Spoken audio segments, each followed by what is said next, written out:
Conférence de Neuville-Godard, extrait. La maison du potier. Cette histoire est racontée dans le chapitre 18 du livre de Jérémie. La parole du Seigneur fut adressée à Jérémie. Descends à la maison du potier, et là je te ferai entendre mes paroles. Je descendis donc à la maison du potier, et voici, il travaillait sur son tour.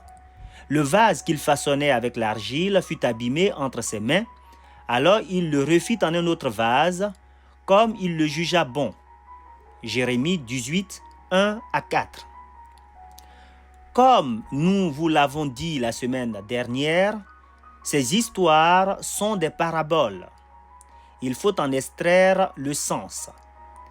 Dans le chapitre 64 du livre d'Isaïe, on lit « Seigneur, tu es notre Père, nous sommes l'argile, et tu es notre potier. Nous sommes tous l'ouvrage de ta main. » Isaïe 64, 8. Ici, le Seigneur, notre Père, est assimilé au potier, et il est clairement dit que nous sommes l'argile.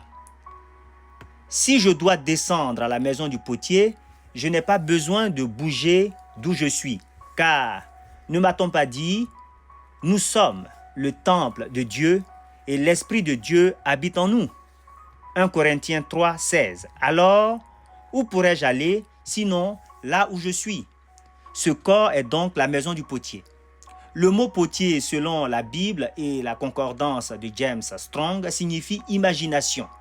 Il signifie aussi déterminer, former une résolution.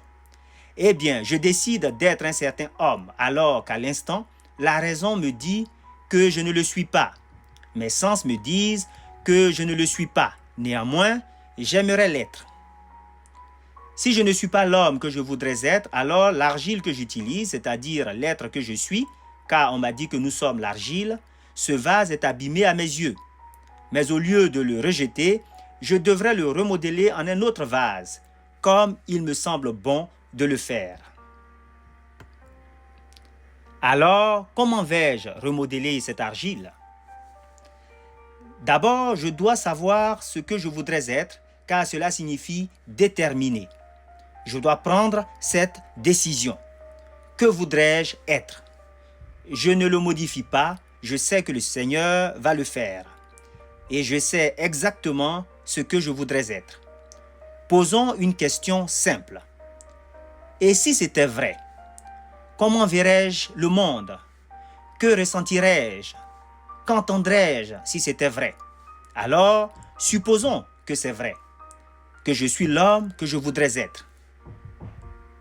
Je cherche alors une confirmation dans mon imagination et je vois mes amis comme je devrais les voir si c'était vrai. Je les laisse me voir comme ils devraient me voir si c'était vrai. À présent, je suis en train de remodeler le vase dans mon imagination, car c'est elle, le potier. Est-ce que cela fonctionne? Je sais par expérience que cela fonctionne. Tout ce que je demande aux autres, c'est d'essayer. Ne jugez pas, essayez. Et vous verrez que nous vivons dans un monde d'imagination, que l'imagination humaine est Dieu.